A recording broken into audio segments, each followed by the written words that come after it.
everyone. We are going to learn something about the economic development of China together from today. Why should we learn about economy? Because everyone is involved in it. Development of society is based on the development of economy. In the international community, the power of a country is largely determined by the power of its economy. For individuals, we all need to spend money, and we always find we need to make decisions on how to make the most of the limited monetary resource. Our first learning objective is to know a few terms in economy. Then, why talking about China's economic development? It's not just because this is a series of Chinese language and Chinese culture lectures, but because in the past 30 years, China's economy has kept developing at an annual rate of about 10%. How could China create such a peerless miracle in the economic history of mankind? Many people are concerned with it, and it's enlightening for all of us to know what China has done correctly to attain such a remarkable achievement. Our second learning objective is to get an overview of the huge economic changes taking place in China. In this part, we'll get to know about China's economic conditions in the past and at present. Let's get started with a brief introduction to the ancient China's economic development.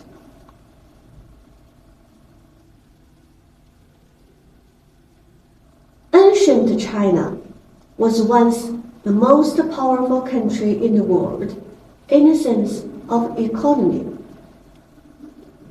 The Silk Road, a transport, trade, and cultural exchange route, connected ancient China with Central Asia, West Asia, the European continent, and Africa, emerged as early as the Han Dynasty. The Han Dynasty was a very influential period of time in China's history. Paper was invented at that time. From the words Hanyu, Hanzi, Hanzu, Hanfu, Hanxue, we can still feel influence of the Han Dynasty. The Tang Dynasty was a time with long-term economic prosperity. Printing and gunpowder came into being then. Its capital city, Chang'an, today's Xi'an, was an international metropolis. Many diplomatic envoys and international students lived there. Up to now, the zone where overseas Chinese inhabited are still called Tangrenjie.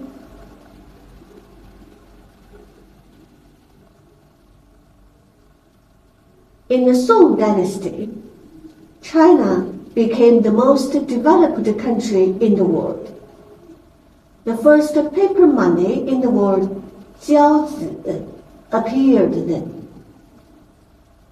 a well-known German scholar of economic history, claimed that in the 11th and 12th centuries, China's industrialization, commercialization, monetization, and urbanization were far more advanced than that of all the other countries. A famous Italian merchant called Marco Polo traveled to China in the Yuan dynasty. He was amazed by what he saw, because many things, such as using coal as fuel, using a piece of paper as money, had never been seen in Europe. He described his experience in China and wrote a book. In his book, he mentioned that baozi were very delicious. In the Ming Dynasty, the marine Silk Road linked many Asian and African countries. This picture shows the routes of Zheng He's 7 grand voyages. During his visits to more than 30 countries, he brought with him the desire of Chinese emperor to build up friendly contacts by presenting valuable gifts and inviting the rulers to send emissaries to China. In the Qing dynasty, China's GDP once accounted for 1/3 of the world's total.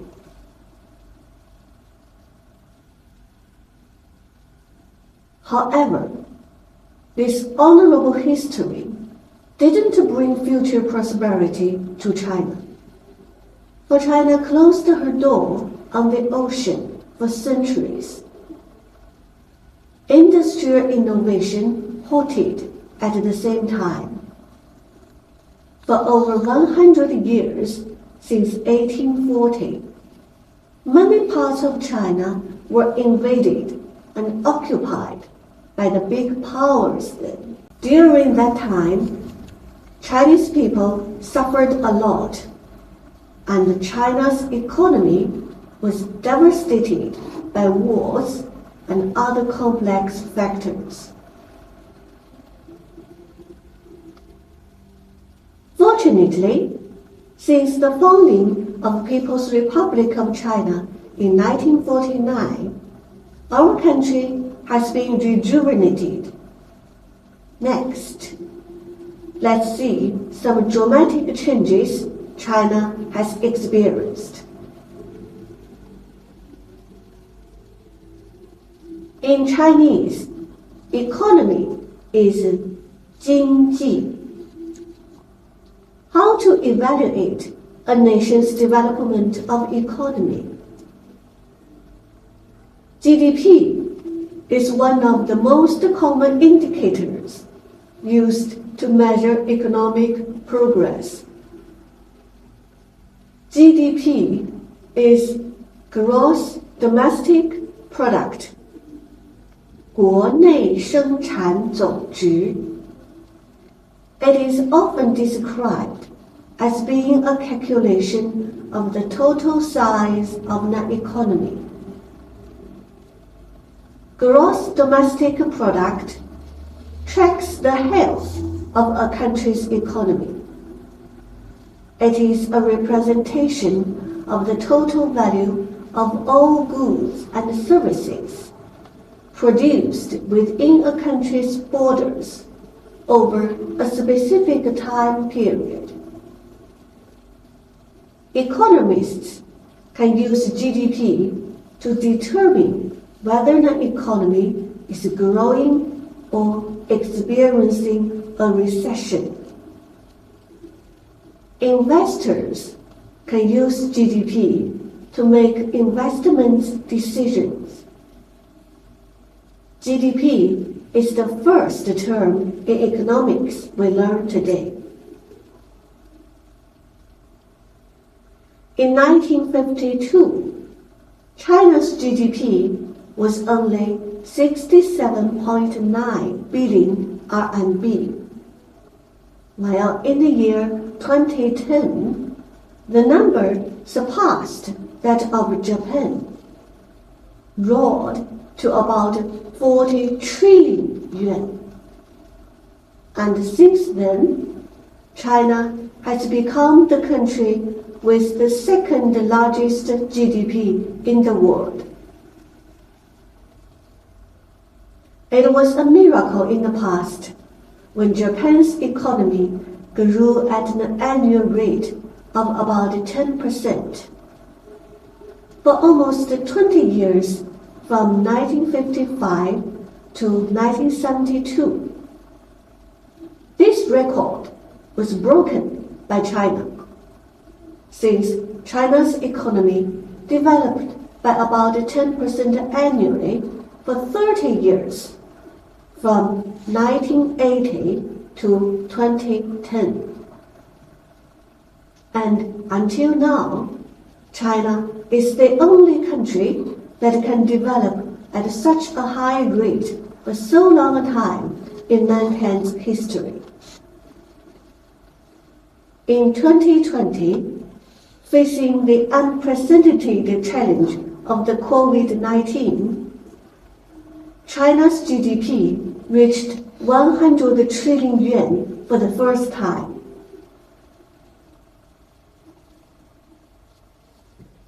In the early days of the People's Republic of China, life expectancy, 人均寿命, was only 35 years old.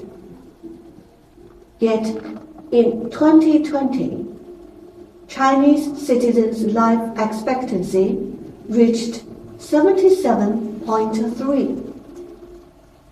And as you can see, in 1950, people's disposable income was less than 100 yuan. But in 2020, the disposable income rose to 32,189 yuan. Disposable income, 人均可支配收入, is the second term we learned today. Disposable income, also known as disposable personal income, DPI, is the amount of money that an individual or household has to spend or save after income taxes have been deducted. Besides, we should know that there are three sectors of economy, namely the primary sector, the secondary sector, and the tertiary sector. The primary sector refers to agriculture.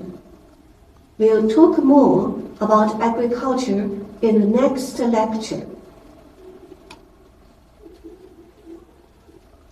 The secondary sector is manufacturing industry. Manufacturing industry includes heavy industry and light industry. Heavy industry manufactures machines, cars, planes, and so on.